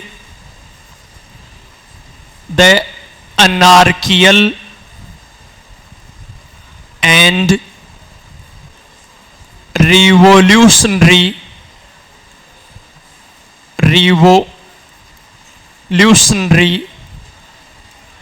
crime act 1919, ठीक है। The anarchical and revolutionary crime act 1919 किसकी सिफारिश पर? रोलेट की सिफारिश पर, रोलेट कमेटी की सिफारिश पर। इसलिए हम संक्षेप में इसे बोलते हैं रोलट एक्ट। इस कारण से तो रोलट एक्ट का मूल नाम क्या है? The anarchical and revolutionary crime act 1919, ठीक है। तो यह कानून पारित किया है। इस कानून के अनुसार किसी भी भारतीय को मात्र संदेह के आधार पर बिना किसी सबूत के गिरफ्तार किया जा सकता था। उद्देश्य तो क्या था इसका? भारत में बढ़ रही क्रांतिकारी गतिविधियों पर अंकुश लगाना, ठीक है। प्रथम विश्व युद्ध में भारतीयों ने सहयोग किया था गांधी जी के आह्वान पर। गांधी जी ने आह्वान किया था अफ्रीका से आने के बाद। देखो 1915 में आए हैं, 15 में विश्व युद्ध चल रहा है, क्योंकि 1914 से 1918 तक था। और उस दौरान जब यह आंदोलन चल रहा था, गांधी जी आए तो गांधी जी ने भारतीयों से आग्रह किया कि साहब आप सहयोग करो भारत इन अंग्रेजों का। परिणामतः भारतीयों ने सहयोग किया इस उम्मीद से कि विश्व युद्ध के बाद हमें कुछ अच्छी रियायतें देंगे, लेकिन उल्टा उन्होंने रियायतों की जगह क्या दिया? ये कानून जिसके अनुसार किसी भी भारतीय को बिना किसी सबूत के मात्र संदेह के आधार पर गिरफ्तार किया जा सकता था। इस कारण भारतीयों ने इसे कहा काला कानून। काला कानून। तो भारतीयों ने काला कानून की संज्ञा किसको दी? रोलट एक्ट को। रोलट एक्ट का मूल नाम क्या था? The anarchical and revolutionary crime act 1919, ठीक है। शायद कोई दिक्कत नहीं। इस कानून के संदर्भ में मोतीलाल नेहरू ने एक बात कही थी जो एक प्रकार से इस कानून के संदर्भ में एक मुहावरा या लोकोक्ति बन गई। न वकील न अपील न दलील। तो यह बात किस कानून के संदर्भ में कही गई है? रोलट एक्ट के संदर्भ में। ना वकील ना अपील ना दलील। किसके खिलाफ ना तो कोई दलील दे सकता है, ना कहीं पर अपील की जा सकती है, ना कोई वकालत कर सकता है इस कानून के खिलाफ, ठीक है। अच्छा एक बात और बता दूं, इस कानून पर जब चर्चा चल रही थी केंद्रीय विधानसभा में, तब गांधी जी भी केंद्रीय विधानसभा में उपस्थित हुए थे 1919 में, और वो गांधी जी की प्रथम और अंतिम उपस्थिति थी केंद्रीय विधानसभा में।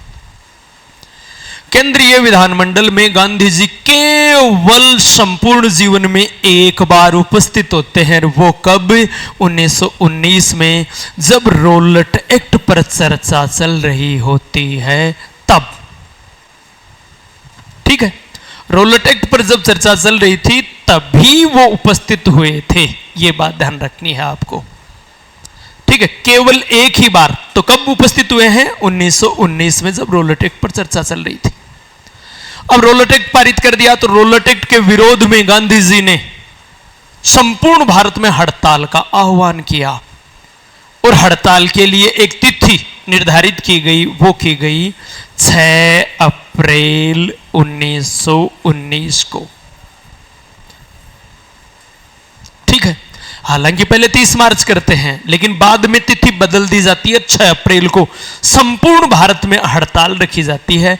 वो अखिल भारतीय स्तर की पहली हड़ताल होती है। इससे पहले अखिल भारतीय स्तर पर, हां, पर्टिकुलर क्षेत्रों में, जैसे 1908 में जब तिलक को बंदी बनाया गया था, जेल में भेजा था, तब 1908 में वहां महाराष्ट्र के मजदूरों ने या जो भी हड़ताल की थी, लेकिन वो एक क्षेत्र विशेष तक सीमित थी। अहमदाबाद में गांधी जी ने जब मिल मजदूर आंदोलन में भाग लिया तो वहां मजदूरों ने हड़ताल की थी, वो केवल मजदूरों तक सीमित थी, वहां तक वर्ग विशेष तक सीमित थी, वो भी क्षेत्र विशेष तक सीमित थी। पहली बार अखिल भारतीय स्तर पर हड़ताल का आयोजन 6 अप्रैल 1919 को हुआ है, रोलेट एक्ट के विरोध में, गांधी जी के नेतृत्व में। ठीक है, इस रोलेट एक्ट का विरोध कर रहे थे जगह जगह जाकर, घूम घूम कर, ट्रेन के माध्यम से। उसी दौरान 9 और 10 अप्रैल की मध्य रात्रि को हरियाणा का पलवल नामक रेलवे स्टेशन है, पलवल, उस पलवल रेलवे स्टेशन पर गांधी जी को बंदी बना लिया गया और जेल भेजा गया। ये गांधी जी की भारत में पहली राजनीतिक गिरफ्तारी थी। सबसे पहले गांधी जी को भारत में बंदी बनाया गया है, वो कब? 1919 में, 10 अप्रैल 1919 को हरियाणा के पलवल में इस रोलेट एक्ट का विरोध कर रहे थे तब। बात समझ आ गई यहां पर? ठीक है, तो ये बात रोलेट एक्ट से संबंधित बात है। अब हम बात करें जलियांवाला बाग हत्याकांड की। ठीक है, अब हमारा बिंदु होगा जलियांवाला बाग हत्याकांड। दूसरा, तो देखो अब इससे विरोधी कैसे बन गए? पहली बात कि प्रथम विश्व युद्ध में गांधी जी ने सहयोग का ये बात कही थी भारतीयों को कि आप अंग्रेजों का सहयोग करो ताकि युद्ध के बाद हमें अंग्रेज कुछ उचित रियायतें दे, लेकिन युद्ध के बाद में ऐसे कानून पारित किए तो परिणामतः गांधी जी का अंग्रेजों से विश्वास उठ गया। तो परिणामतः यहां से विरोधी होना शुरुआत हो गई। और अब उस बड़ी परिणति के रूप में होगा अगली घटना, जिसे हम कहेंगे जलियांवाला बाग हत्याकांड। अमृतसर में है जलियांवाला बाग, और घटना कब की है? 13 अप्रैल 1919। क्या घटना है बता रहा हूं। क्या है?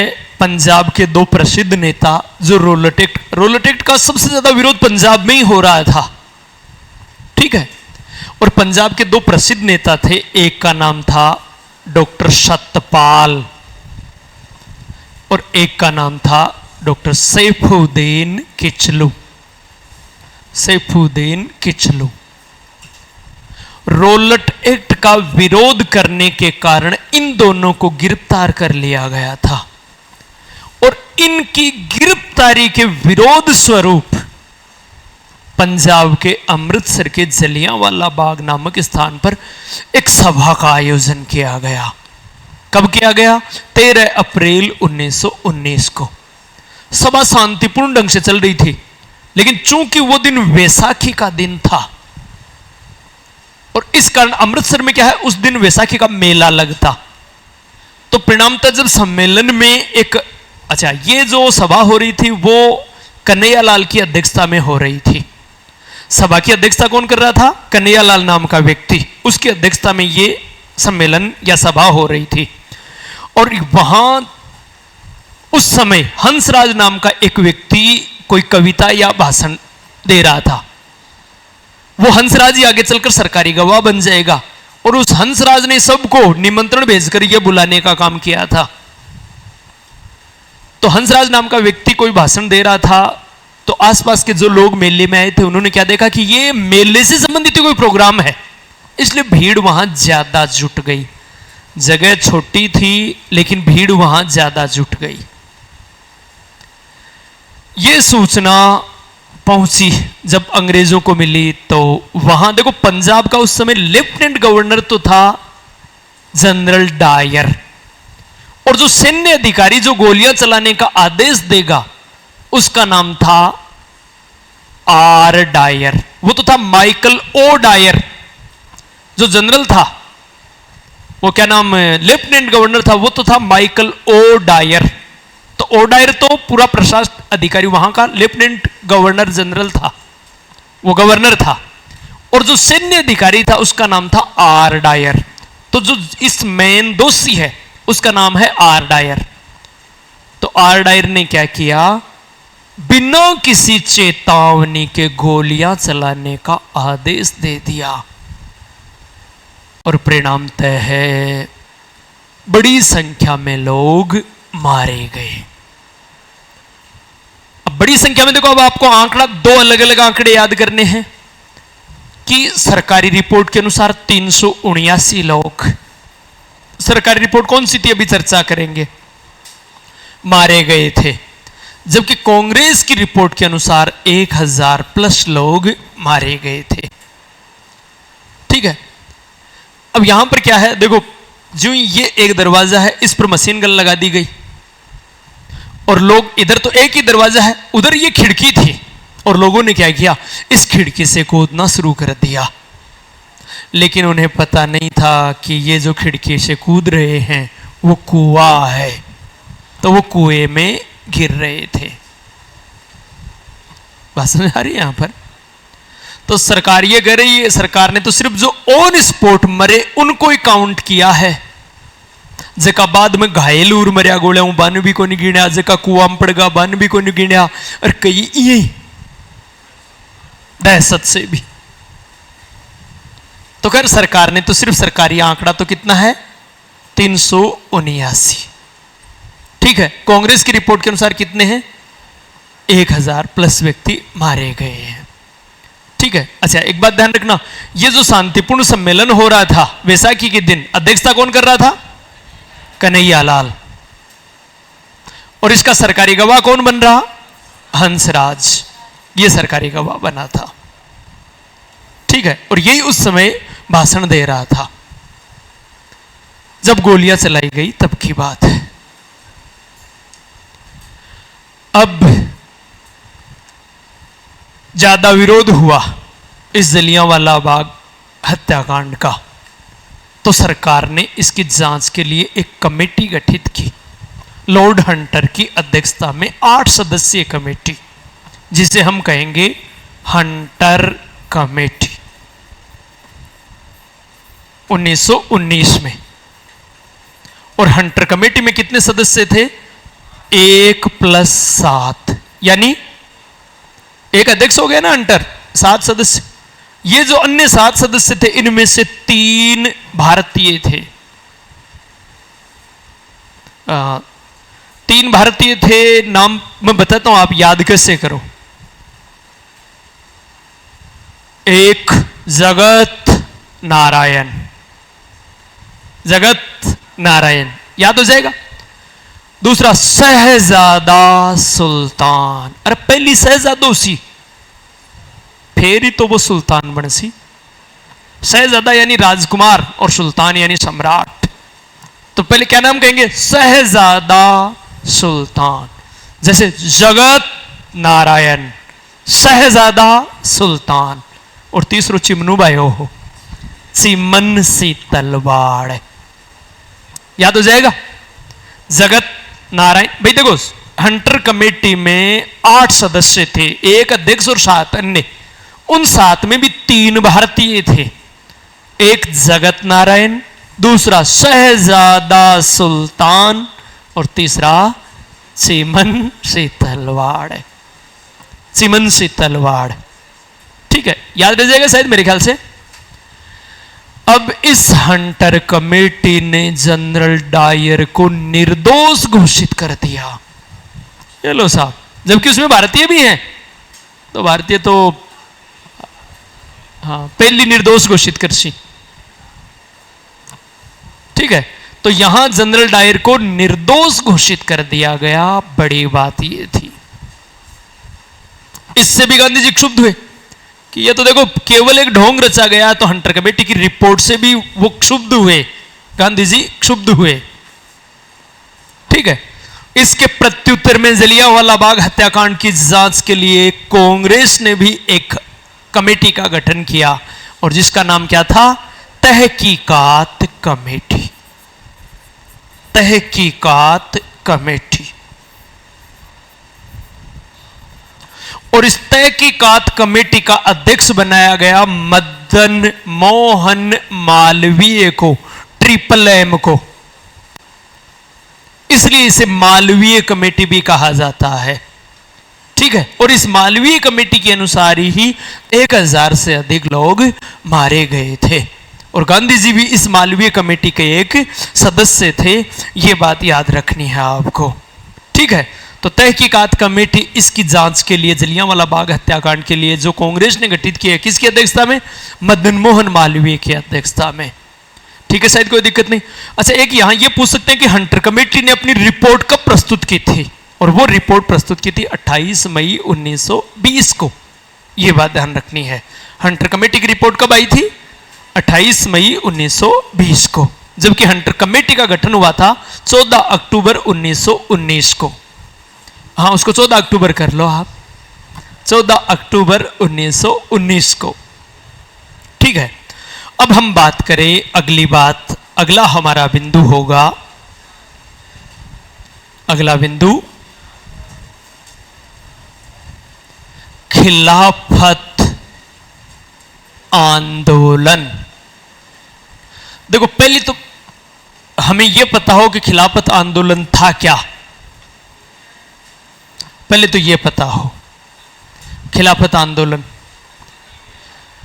तुर्की के खलीफा पद और उसके सम्मान को बनाए रखने के लिए भारतीय मुसलमानों ने जो आंदोलन चलाया उसे हम कहेंगे खिलाफत आंदोलन।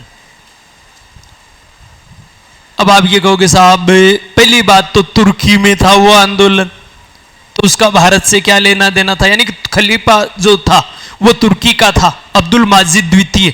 आपके इसमें जो भी नाम लिखा हुआ है, हाँ, तो अब्दुल माजिद द्वितीय या अब्दुल हामिद द्वितीय, दोनों में से कोई सा भी नाम आ सकता है। यहां पर आपके बुक में क्या दिया हुआ है?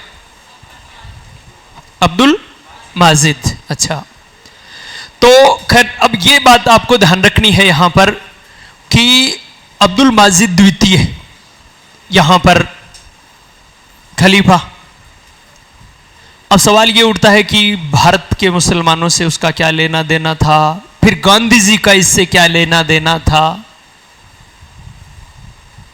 देखो क्या है, इसको समझने के लिए आपको पहले पृष्ठभूमि समझनी पड़ेगी।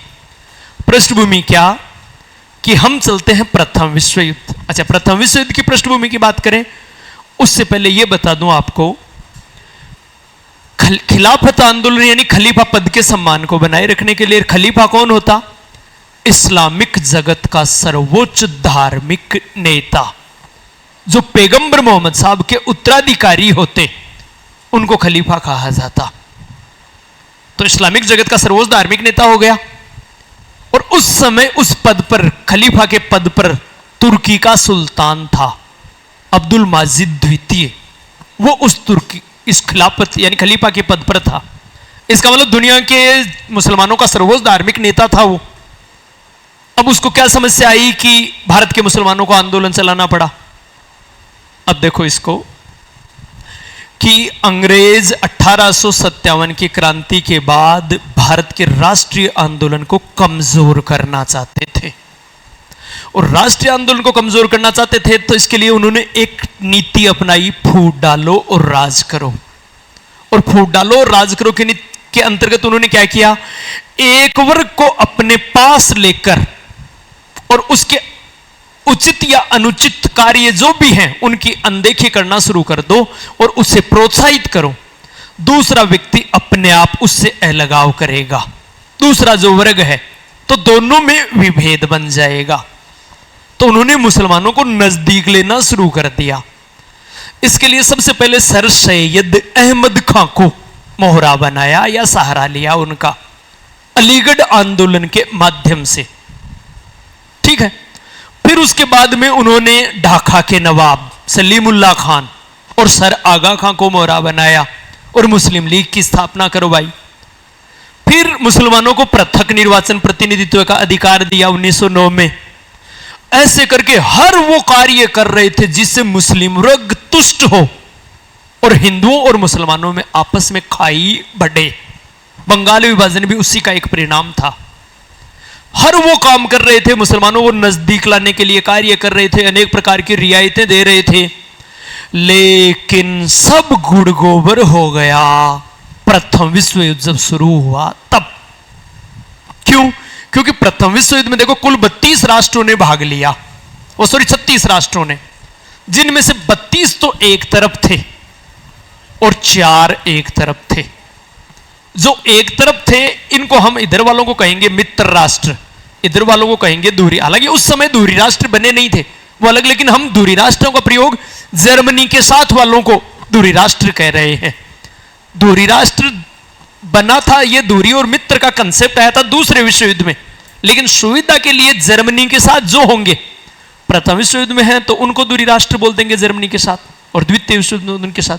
तो यहां मित्र राष्ट्र कौन थे? इंग्लैंड, फ्रांस, अमेरिका, इटली, रूस, जापान, क्योंकि प्रथम विश्व युद्ध में जर्मनी के खिलाफ थे ये, जापान, इटली सब।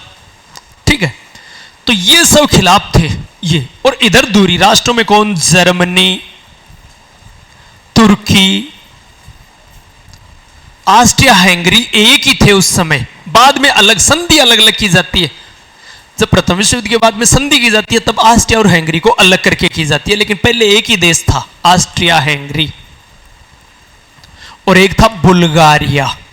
ये 4 देश थे। ठीक है। अब देखो यहां भारत में इंग्लैंड इस समय मुसलमानों को, क्योंकि शासन किसका? इंग्लैंड का, और मुसलमानों को राजनीतिक रियायतें कौन दे रहा है? इंग्लैंड। तो एक प्रकार से राजनीतिक पथ प्रदर्शक बन गया इंग्लैंड। तो इधर उनका राजनीतिक पथ प्रदर्शक और उधर धार्मिक नेता आमने सामने हो गए, क्योंकि तुर्की का खलीफा दुनिया के मुसलमानों का सर्वोच्च धार्मिक नेता है। दोनों आमने सामने हो गए। अब बताओ मुसलमान, भारत के मुसलमान किसके पक्ष में होंगे? दिखती बात है धर्म के नाम पर। देखो धर्म उस समय, आज तो हम उस धार्मिक संकीर्णता से थोड़े उबर चुके हैं। उस समय थारी राजनीतिक रियायतन राखो काठी, धर्म के आगे सब कुछ गौण है। बात समझा रहे हैं यहां पर? तो इसलिए किसको सहयोग देने की बात आई? तुर्की को। लेकिन अंग्रेज बड़े चालाक थे, इतने वर्षों की मेहनत पर पानी नहीं फिरने देना चाहते थे। उन्होंने सोचा इतने दिन मेहनत की है इस वर्ग को नजदीक लाने के लिए, और एक झटके में युद्ध के कारण पूरा पासा पलट रहा है, यह तो बात गड़बड़ होगी। तो अंग्रेजों ने क्या किया? जो भी मुसलमानों के नेता थे सबको बुलाकर एक बात कही कि देखो भाई बात ऐसी है, तुर्की से हमारा कोई युद्ध नहीं है, युद्ध है जर्मनी से। तो हम जर्मनी को तो पूरी तरह से तहस नहस करेंगे, और युद्ध के बाद जो संधि की जाएगी, प्रतिशोध की जो भी संधि, तुर्की के साथ, खलीफा के साथ जो संधि होगी वो सम्मानजनक संधि होगी। इसलिए आपको हमारे खिलाफ जाने की जरूरत नहीं है। आपके खलीफा की प्रतिष्ठा को बिल्कुल भी आंच नहीं आने देंगे, उसकी प्रतिष्ठा को बरकरार रखेंगे। मतलब बांगो खैबा को मतलब ओहो कि मैं जर्मनी के तो लाता की देश, और तुर्की ने सिर्फ लाता हूं परे कर से, और बाद में आरामो पप्पोलेडी राग से, और फिर पूरा का पूरा उसको सम्मान, युद्ध के बाद जो भी समझौता होगा वो सम्मान का करेंगे। लेकिन जब युद्ध समाप्त हुआ और इनके साथ संधियां की गई, जर्मनी के साथ वर्साई की संधि की गई, तो वो तो बड़ी खतरनाक आक्रामक थी। तुर्की के साथ सेबरे की संधि की गई, खलीफा को बंदियों की भांति लाया गया और बड़ा अपमान किया गया, उसके साम्राज्य का विखंडन कर दिया गया। आश्वासन यह दिया था कि खलीफा का अपमान नहीं करेंगे, तुर्की का विभाजन नहीं करेंगे। सब वो काम किए जो उन्हें नहीं करने का आश्वासन दिया था उन्होंने। इसका मतलब यह विश्वासघात था। तो परिणामतः मुसलमानों ने तुर्की के खलीफा पद और उसके सम्मान को बनाए रखने के लिए आंदोलन चलाया। बात समझ आ गई यहां पर? और उस आंदोलन को हम कहेंगे खिलाफत आंदोलन। अब आप ये कहोगे साहब ठीक है, बात मान ये समझ में आई कि ठीक है भारत के मुसलमानों ने इसलिए ये आंदोलन चलाया, लेकिन गांधी जी का क्या लेना देना था? गांधी जी पूरे भारत का पहले भ्रमण कर चुके थे, अब अंग्रेज विरोधी विचारधारा उनके मन में फैल चुकी थी। वो एक बड़ा आंदोलन करना चाहते थे, असहयोग आंदोलन। और इस समय किन के खिलाफ? अंग्रेजों के खिलाफ। और अंग्रेजों के खिलाफ आंदोलन में सभी वर्गों का साथ लेना चाहते थे। तो एक वर्ग तो पहले से ही आंदोलन कर रहा है, अंग्रेजों के खिलाफ धार्मिक आंदोलन कर रहा है। अगर गांधी जी मुसलमानों के धार्मिक आंदोलन में साथ देंगे तो मुसलमान राष्ट्रीय और राजनीतिक आंदोलन में अपने आप जुड़ जाएंगे और वो आंदोलन बड़ा हो जाएगा। ये गांधी जी का मानना था। तो परिणामतः उन्होंने हिंदुओं से आह्वान किया कि आप भी इस आंदोलन में, क्योंकि अंग्रेजों के खिलाफ है, और मुसलमानों से भी यह आह्वान किया कि हमें पूर्णतः अहिंसा के तौर पर और यह आंदोलन करना है। तो गांधी जी भी इस खिलाफत आंदोलन में शामिल हुए। और भारत में इस खिलाफत आंदोलन का नेतृत्व कौन कर रहे थे? एक तो अली बंधु, अली बंधु, मौलाना मोहम्मद अली और मौलाना शौकत अली, जिनको कहा जाता था अली बंधु। कौन थे? मौलाना मोहम्मद अली और शौकत अली। इनको तो कहा जाता अली बंधु। ठीक है। एक मौलाना अबुल कलाम आजाद, अबुल कलाम आजाद। अच्छा, अली बंधुओं ने तो अपना जो समाचार पत्र था उसका नाम था कॉमरेड। अली बंधुओं के समाचार पत्र का क्या नाम था? कॉमरेड। और मौलाना अबुल कलाम आजाद के समाचार पत्र का नाम था अल हिलाल, अल हिलाल। इसके माध्यम से ये आंदोलन का संचालन कर रहे थे। ठीक है, इस आंदोलन का नेतृत्व कर रहे थे। तो कौन कौन कर रहे थे इस आंदोलन का नेतृत्व?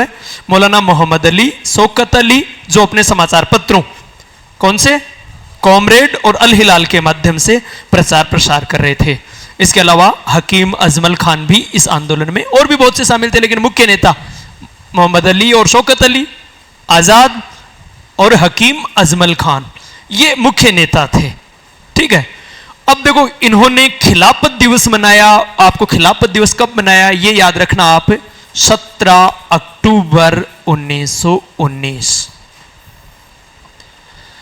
खिलाफत दिवस की आपको अलग अलग डेट मिलेंगी, आपको ध्यान रखना। खिलाफत दिवस लीग के नेतृत्व में या खिलाफत कमेटी के नेतृत्व में, लीग नहीं कहेंगे इसको, खिलाफत कमेटी के नेतृत्व में जो खिलाफत दिवस है वो कब मनाया गया? 17 अक्टूबर 1919 को। ठीक है। खिलाफत कमेटी का दिल्ली में एक अधिवेशन हुआ नवंबर 1919 में, 24 नवंबर 1919, और उस अधिवेशन की अध्यक्षता गांधी जी ने की थी।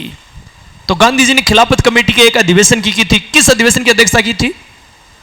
24 नवंबर 1919 के खिलाफत कमेटी के अधिवेशन की अध्यक्षता की थी गांधी जी ने। यह बात ध्यान रखनी है आपको। ठीक है। तो ये बात रही अपनी खिलाफत आंदोलन के संदर्भ में। अब हमारा बिंदु होगा असहयोग आंदोलन, लेकिन असहयोग आंदोलन होगा अगली क्लास में।